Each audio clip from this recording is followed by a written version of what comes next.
G'day! Alright, so in this lesson we are going to cut out our outer sole and our heel block and glue it all together. Let's go. Whoop.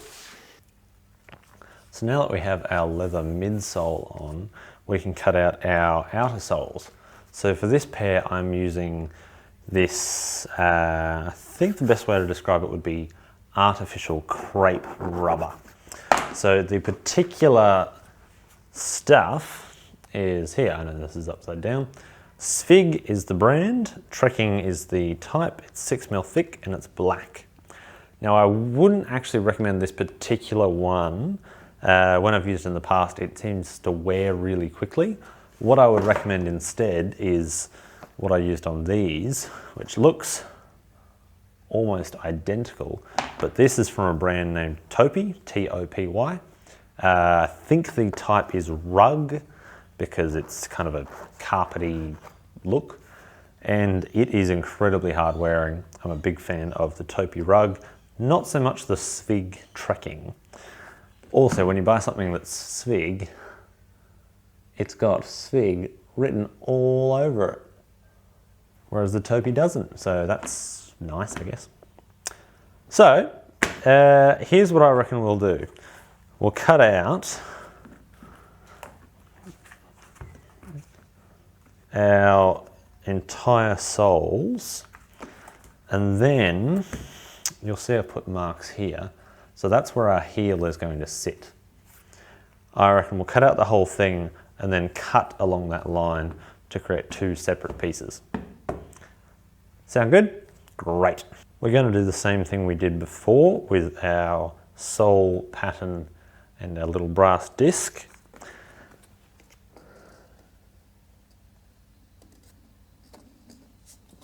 Whoops.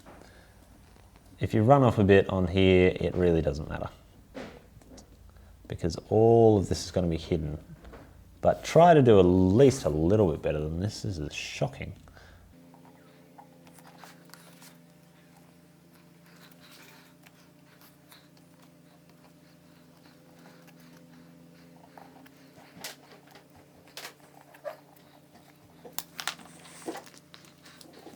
All right, we got there in the end, although we struggled in the middle. Now remember, flip it that way, not that way.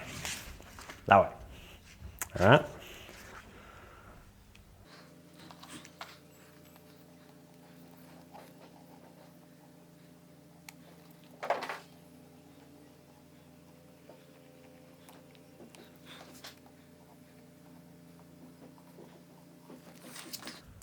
Great, now we've got to cut these out. So we're going to try and be fairly accurate. I might try and go about 1mm away from that line, because it's much harder to trim them than it is to trim leather.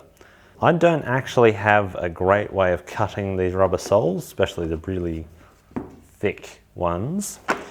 So if anyone has a better way of doing it than me, please let me know. Firstly, I'm going to attempt to use a small knife. I will probably regret this straight away, but whatever. I'll have to do multiple passes, but we'll see how it goes.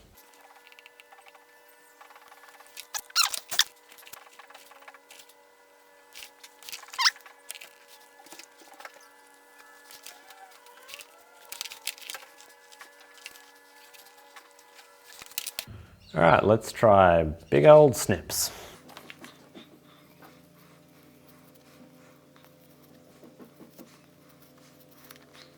So far, so good.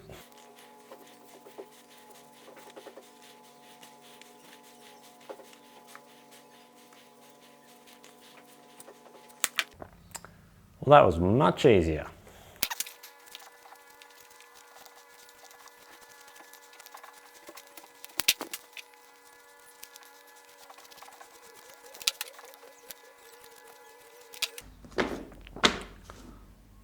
Great.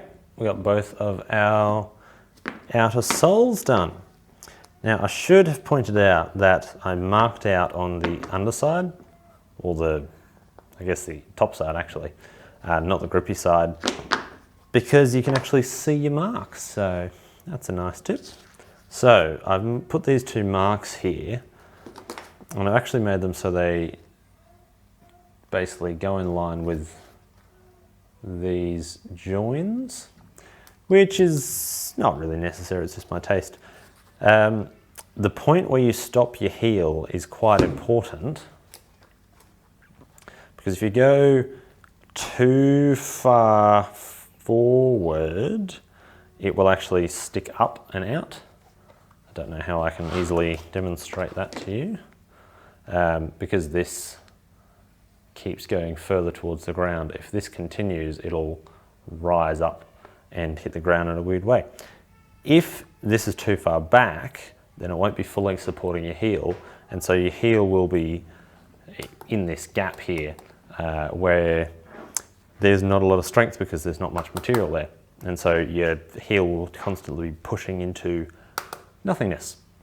So the easiest thing to do is just look at existing pairs of shoes you own and figure it out from there. That's how I did it. It's the easiest way. So I've done something similar here. It just happened to line up with them, so I thought that was a nice touch.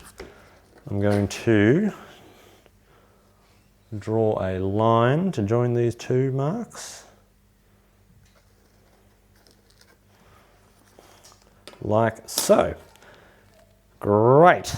All right, so we'll want to cut these at that same point, and we will want to cut out probably 2 layers of leather to build up this heel. Let's do it.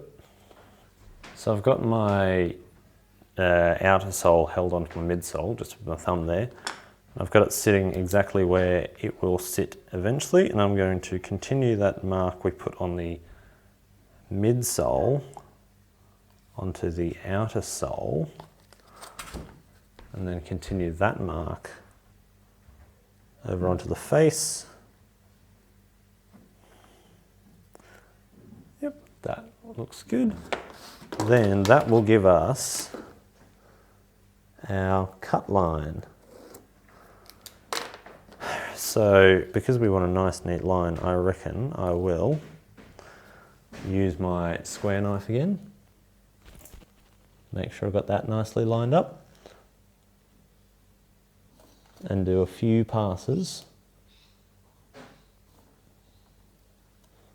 to make sure a nice, neat and straight cut.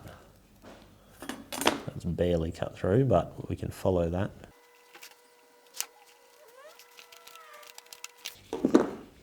Right, not my most successful tactic ever, but that'll do the job. So I'll do that on this other side. Whoopsie. Do that on this other side, and then we'll use this as a template to cut out some leather stacks. All right, using this as a template. Now remember, you need 2 for one and 2 for the other. Don't cut 4 of one.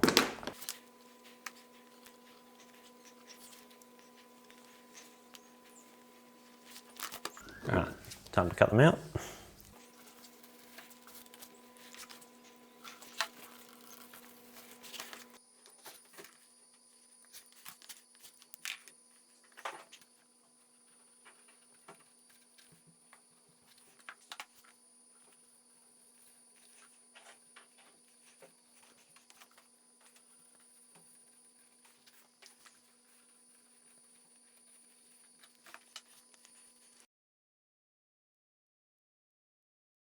So basically what we're going to do is build a stack like that.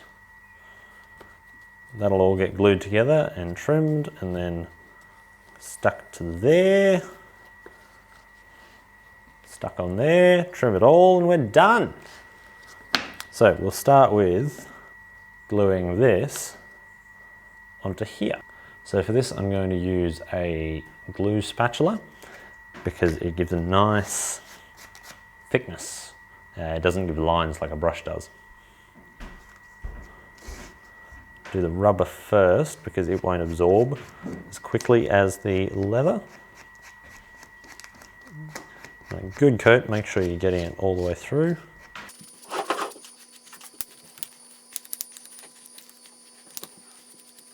Great. Now heat gun and stick them together.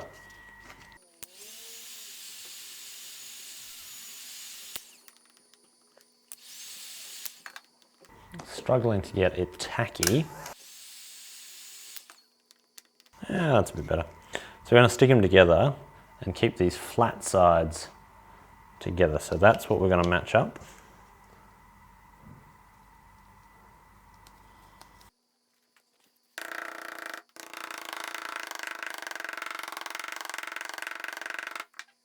Wouldn't it be great if the camera wasn't resting on the workbench? Wouldn't that be nice? So, same thing again. So we're going to rough up this one.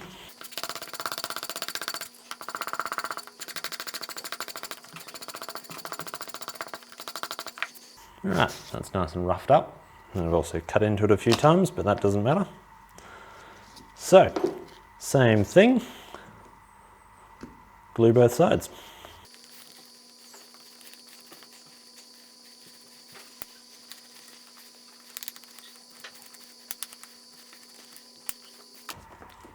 Heat gun.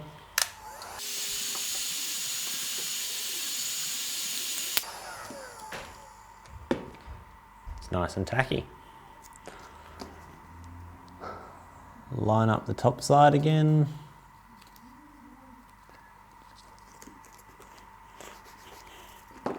And shake the camera.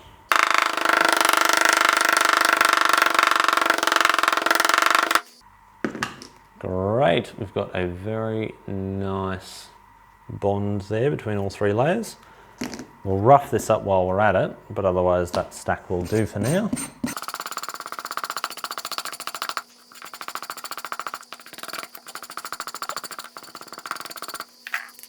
All right, next up we'll have to trim this.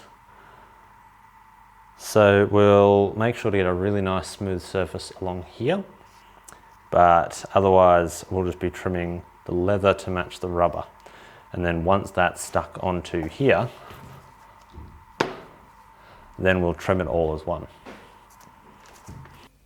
Before we sand rubber, it's important to take some precautions. So I've moved the sander to the garage doorway, so we need proper ventilation because it creates horrible fumes. It throws this awful black dust everywhere.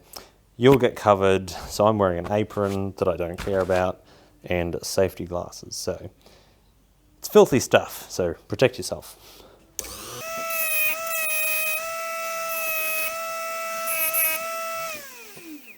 What we're after is a nice smooth flat surface. So that's great, and it's ready to attach. So it's the same story as before. We're going to glue up both sides, use a heat gun, stick it on and hammer it down. Now you notice there's a margin around there. That's because this block has been trimmed to the final size, whereas this has not. So we will just have to get it as central as possible. I'm going to line up this face with that line we drew earlier. And otherwise just try and get it pretty central around there.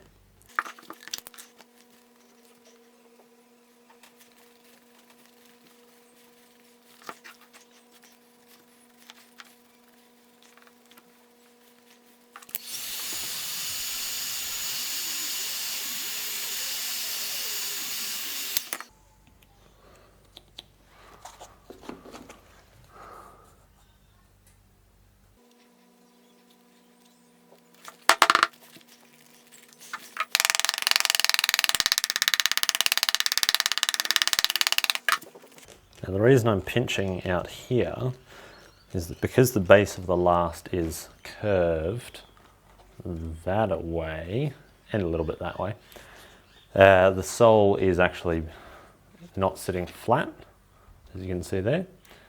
So I'm also just bending these edges down to make sure that they contact the heel. Pretty happy with that. It's looking pretty good. All right, we're making progress. So we're going to do the same thing with the rubber half. And stick it on like so. Just try to not get heaps of glue up the side at the back of the heel block there, because some of that will be exposed in the end.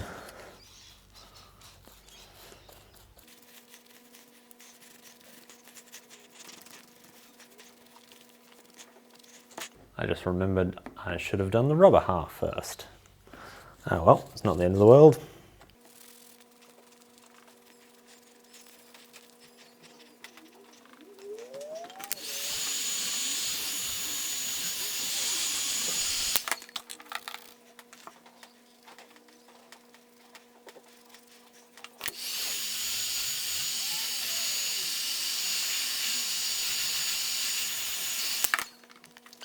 All right, moment of truth. It's going to line up the back. That's pretty important that you get that bang on and hard up against in here. And I'm going to, so I'm bending it up like so and laying it down.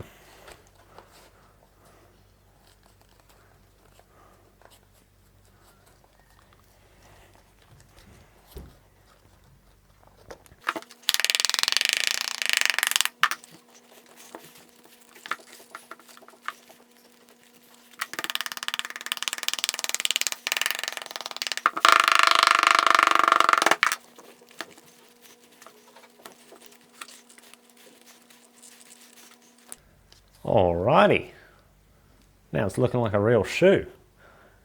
Cool, so I'll leave that glue to dry for a bit and then we'll trim off the excess and then sand it with our sanding machine. Right, so we have glued on our sole, glued our heel block together, glued that on.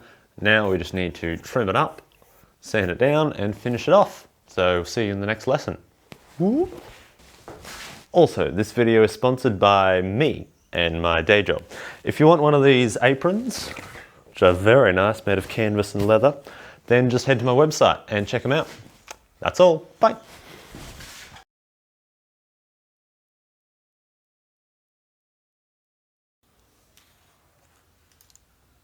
Look at the neighbor's kitty.